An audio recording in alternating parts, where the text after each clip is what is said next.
Well, we thank you for being part of the National Real Estate Cafe. For over 2 years now, we've been sharing with you what's really happening in the real estate and financial world on a daily basis. Just 2 to 4 minutes and you're in the know. So get these sent right to your phone. No sales, no spam. I like this. We have a pretty funny slide for you today. We do? Pretty funny slide for you today. Someone wasn't getting my cue there. Thanks, Berman. So he's looking for a funny slide. He goes, what's so funny about this? Well, a mansion or a yurt?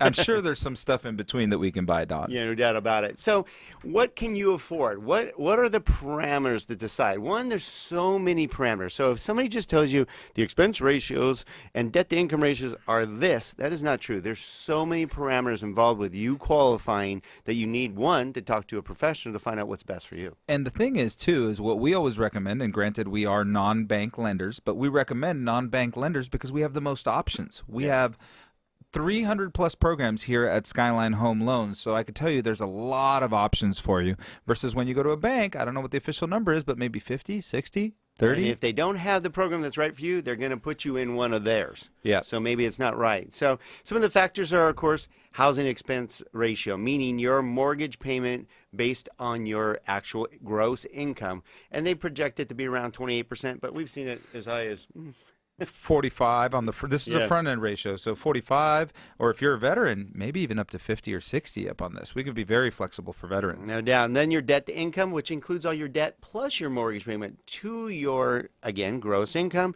and that can go as high as 57, 58%. Yep, 57, 58, and again up to 60 for veterans. All right, and that's with certain programs. A lot of programs are 45% cut and dry, pretty much. And some jumbo programs are under 43. Right.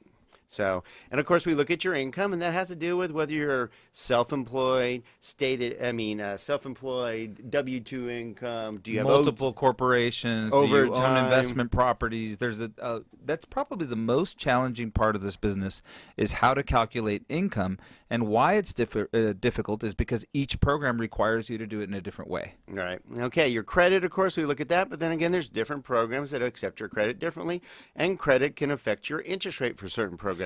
So let's say that the bottom of the scale is 580. With 580, you can get an FHA loan.